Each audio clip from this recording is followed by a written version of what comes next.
आज हम पढ़ेंगे टेंस। सबसे पहले जान लेते हैं टेंस होता क्या है। टेंस टेंस मतलब होता है काल, काल मतलब होता है समय, और यह 3 भागों में बांटा गया है। नंबर 1 है प्रेजेंट टेंस, मतलब होता है वर्तमान काल। और वर्तमान काल क्या होता है? जो कार्य अभी हो रहा है। जैसे मैं अभी वीडियो बना रही हूँ तो ये क्या हो गया? प्रेजेंट। ओके। और दूसरा है पास्ट टेंस, यानी भूतकाल। जैसे मैंने पिछला वीडियो बनाया था एसपी बख्शी बुक ऐप का, तो वो पास्ट हो गया, मतलब मैंने बनाया था। और जो तीसरा है वो है फ्यूचर टेंस, यानी भविष्य काल। और मैं भविष्य में भी जैसे इस पर टेंस पर वीडियो बनाऊंगी। तो सीधा सा मतलब ये है, वर्तमान में होगा कोई कार्य, होता है या हो रहा है। भूत में कोई कार्य होता था या हो गया। और जो भविष्य में कोई कार्य हो रहा होगा या होगा। Right guys? तो ये जो प्रेजेंट है, पास्ट है, फ्यूचर है, इसको भी 4 भागों में डिवाइड किया गया है। तो सबसे पहले बात कर लेते हैं प्रेजेंट टेंस के बारे में। तो इसका प्रेजेंट को 4 भागों में डिवाइड किया गया है। सबसे पहला है प्रेजेंट इंडेफिनिट टेंस, दूसरा है present continuous tense, present perfect tense और प्रेजेंट परफेक्ट कंटीन्यूअस टेंस। मतलब ये प्रेजेंट टेंस को बताने के 4 तरीके और भी होते हैं। जैसे हम इंडेफिनिट में बता सकते हैं, उसको कंटीन्यूअस में बता सकते हैं, उसको परफेक्ट में बता सकते हैं, उसको परफेक्ट कंटीन्यूअस में बता सकते हैं। और गाइज हम सबको डिटेल में डिस्कस करेंगे। और ये मेरा पूरा आपसे प्रॉमिस है कि इसके बाद आपको टेंस में कोई भी कन्फ्यूज़न नहीं होगा। मतलब बहुत बेसिक से एक छोटी से छोटी बात मैं बताऊंगी इसके बारे में, जितना मुझे पता है। और बाकी आप लोग बताइएगा कि मैंने कैसे बताया है। और उसी तरह से पास्ट टेंस को भी 4 तरीके से बताने के तरीके हैं। 4 तरीके से हम बता सकते हैं पास्ट टेंस को भी। जैसे प्रेजेंट इंडेफिनिट था, उसी तरह से पास्ट इंडेफिनिट होगा, पास्ट कंटीन्यूअस होगा, पास्ट परफेक्ट कंटीन्यूअस। मतलब ये हम भूतकाल को भी 4 तरीक़ों से बता सकते हैं। अगर जैसे देखें, जैसे कोई कार्य होता था, कोई कार्य हो रहा था, कोई कार्य हो चुका था, कोई कार्य मतलब एक टाइम के साथ 4 बजे से या 5 बजे से या 2 सालों से हो रहा था। उसी तरह से जैसे हमने इसको 4 तरीक़ों से बता सकते हैं समय को, उसी तरह से जो फ्यूचर है उसको भी हम 4 तरीके से बता सकते हैं। सेम इसी तरह से future indefinite tense, future continuous tense, future perfect tense and future perfect continuous tense. मतलब ये कि फ्यूचर को जैसे हम वह जाता, मतलब वह जाएगा। दूसरा है वह जा रहा होगा। तीसरा है वह जा चुका होगा। और चौथा तरीका है वह 4 बजे से, वह कोई एक टाइम दिया होगा, वह अनिश्चित समय होगा या निश्चित समय होगा, जा रहा होगा। तो इसी तरह से हमने ये कर लिया कि प्रेजेंट, पास्ट और फ्यूचर को हम 4 अलग अलग तरीक़ों से बता सकते हैं।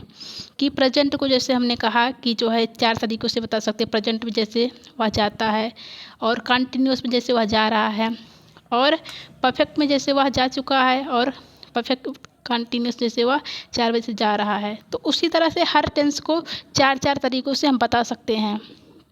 तो अब हम बात करेंगे प्रेजेंट टेंस के बारे में।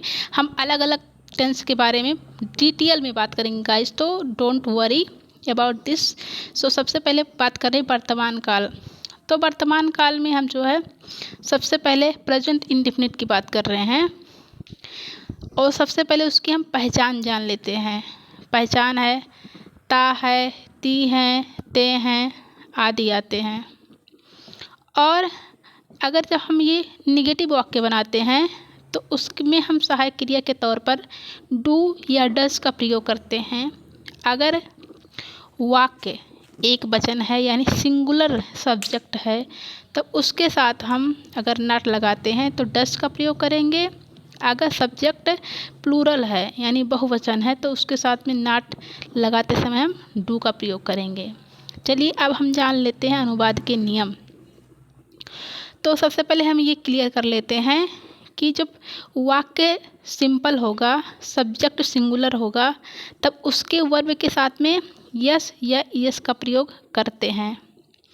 और उसी तरह से अगर वाक्य बहुवचन यानी प्लूरल सब्जेक्ट है तब उसके हम क्रिया के साथ में यस या यस का प्रयोग नहीं करेंगे। और ये चीज़ ध्यान रहे गाइस, ये सिंपल सेंटेंस की बात हो रही है जब वाक्य सिंपल होगा। जैसे singular subject plus simple sentence दोनों है, ये शर्तें हैं, दोनों शर्त एक लागू होती है, तब उस पर जो है वर्ब के साथ में यस या यस का प्रयोग होगा।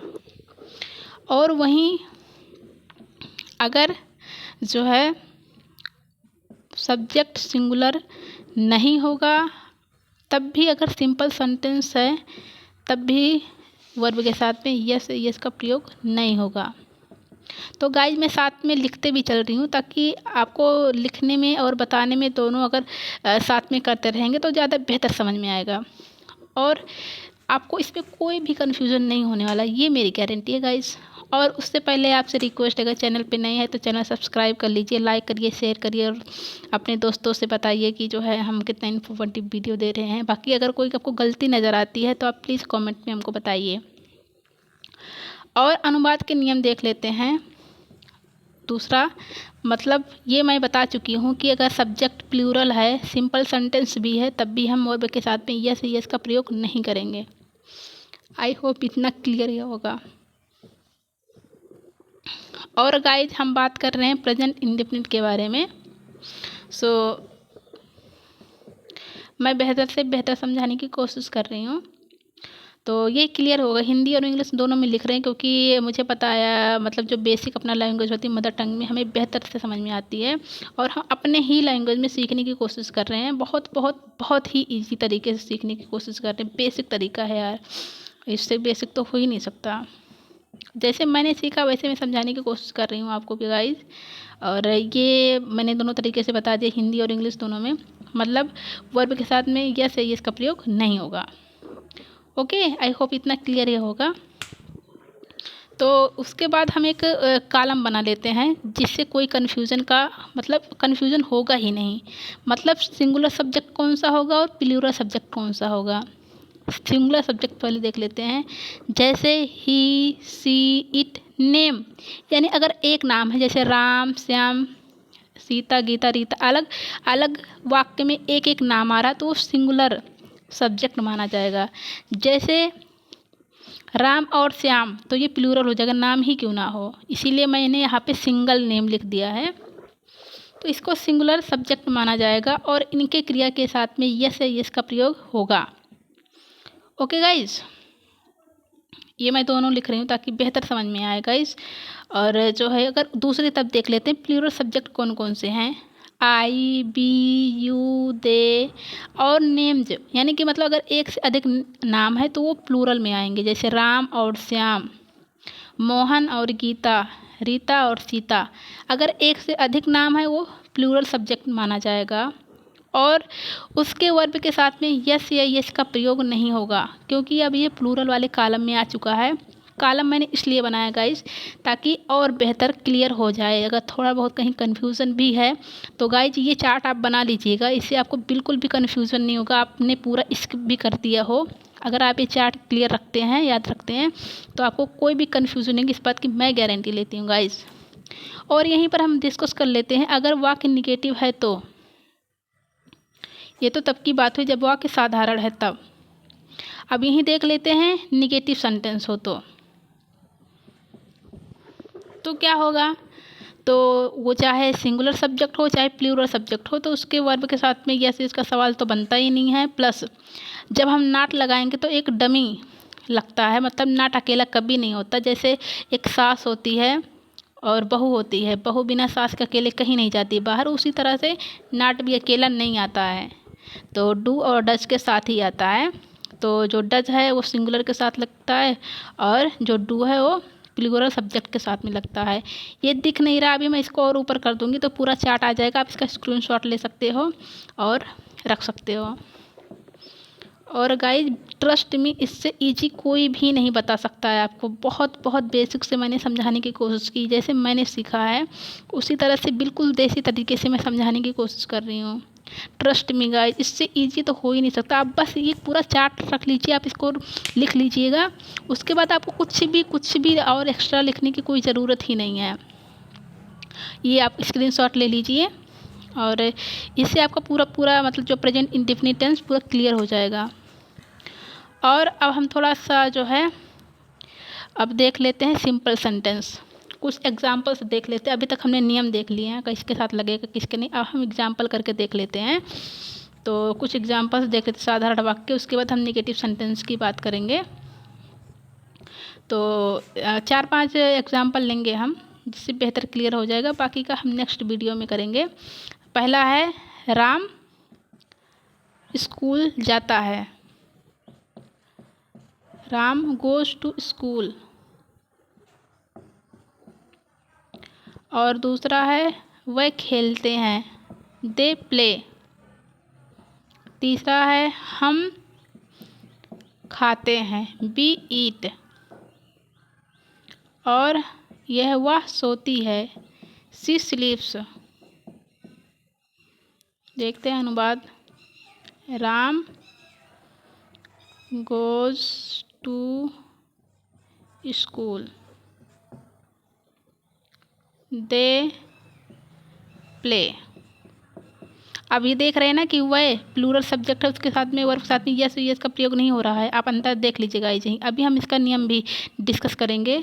और ये हम खाते हैं मतलब बी ईट, इसके साथ में यस इसका प्रयोग नहीं हुआ, लेकिन वह सोती है एक सिंगुलर सब्जेक्ट है, इसके साथ में यस का प्रयोग हुआ है। और हम इस छोटा सा एक स्ट्रक्चर डिस्कस कर लेते हैं। तो सबसे पहले होगा सब्जेक्ट प्लस वर्ब। अब ये यस का प्रयोग सब्जेक्ट के अनुसार होगा। सब्जेक्ट जैसे होगा सिंगुलर या प्लूरल, अगर होगा प्लूरल तो नहीं लगेगा, सिंगुलर होगा तो लगेगा। प्लस ऑब्जेक्ट, तो आप ये लिख लीजिएगा कहीं। और हमारे साथ बने रहिए। Thanks for watching. Please subscribe to my channel for more videos. Thank you so much. हमारे साथ बने रहिए इसी तरह से guys. Thank you so much.